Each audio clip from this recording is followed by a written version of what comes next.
Il était une fois, dans un paisible lac, entouré de fleurs et de roseaux, vivait un jeune cygne, nommé Luma. Mais Luma n'aimait pas le reflet qu'il voyait dans l'eau. Il préférait rester avec les canards.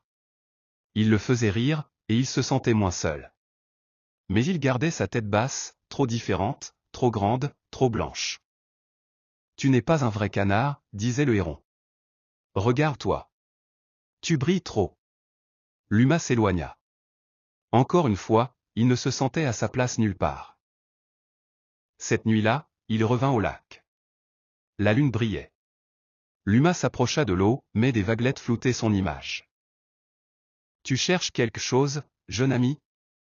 C'était une vieille tortue sage.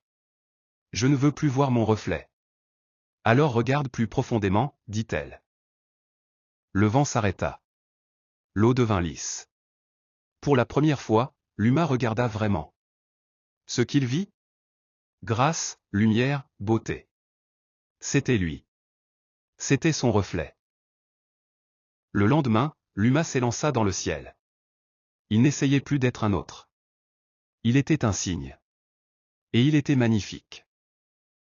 Même les canards le regardaient différemment. « Tu es toujours l'un des nôtres, » dirent-ils. « Mais maintenant, on sait que tu es unique. » La tortue regardait depuis un rocher. Elle hocha la tête. Il a vu au-delà de la surface. Luma passa encore devant le lac. Mais cette fois, il sourit. Il ne fuyait plus son reflet. Il l'accueillait comme un ami. Mot de la fin. Parfois, ce que tu fuis est exactement ce qui te révèle. N'aie pas peur de te regarder en face, car la beauté que tu cherches dans les autres dort peut-être en toi depuis toujours. Et toi? As-tu déjà refusé ton reflet? Apprends à te voir avec les yeux de l'amour et de la vérité, comme Luma. Merci d'avoir regardé le cygne qui refusait son reflet. N'oublie pas de t'abonner et de partager.